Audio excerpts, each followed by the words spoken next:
Affaire Glenn Patrick Mudende. La famille face à la presse ce 27 juillet 2023 à leur domicile. Par la voix du chef de famille, elle a tenu à apporter sa part de vérité sur cette tragédie qui les endeuille et fait grand bruit dans le pays. Notre fils Glenn Patrick Mudende a été tué dans son sommeil par un escadron de forces de défense de la République gabonaise dans la nuit de vendredi 21 juillet 2023 dans le département de Ndolou, à Mandji.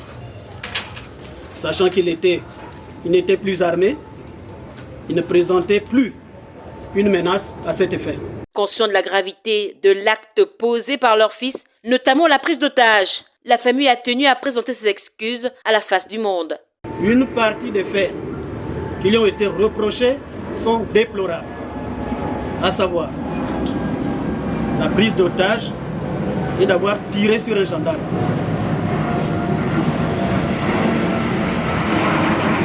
Pour cela, nous présentons vivement toutes nos excuses et notre compassion aux personnes victimes de ces actions ainsi qu'à leurs familles respectives. Toutefois, elle s'indigne sur le tableau peint sur leur désormais défunt fils. Elle exige une contre-expertise médicale au sujet du prétendu viol. Nous vivons des scènes de diffusion hautement médiatisées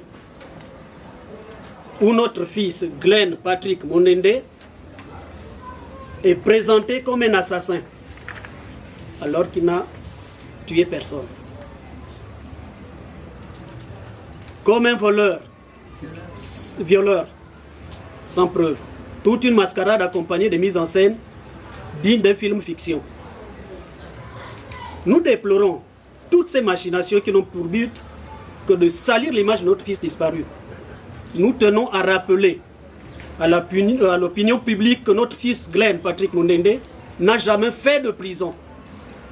Il n'y a aucune preuve d'une violence sexuelle. À ce sujet, nous demandons des contre-expertises pour que la lumière soit faite sur cette prétendue violence sexuelle, fabriquée dans les laboratoires de la manipulation politique. Affligée, totalement désemparée et plongée dans une sorte de mauvais rêve, cette famille n'a qu'un souhait, enterrer la dépouille de leur fils. Pour ce faire, elle compte sur la bienveillance des autorités. Nous pouvons bien nous poser la question de savoir qu'est-ce qui se cache derrière toutes ces machinations, au prix de quoi veut-on nous faire marcher pour l'obtention de la dépouille de notre fils?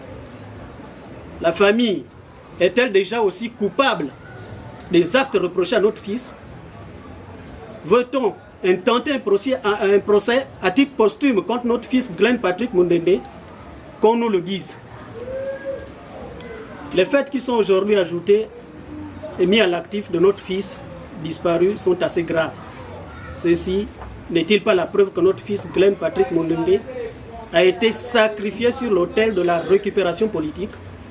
À en croire la famille et les vidéos de Glenn postées par lui-même avant sa mort, le combat de ce jeune était en réalité mené dans le simple but d'attirer l'attention de l'opinion sur le traitement que subissent de nombreux Gabonais employés par les firmes implantées au Gabon. En effet, ces dernières auraient recours à des pratiques esclavagistes sur ces sites, car faisant la pluie et le beau temps,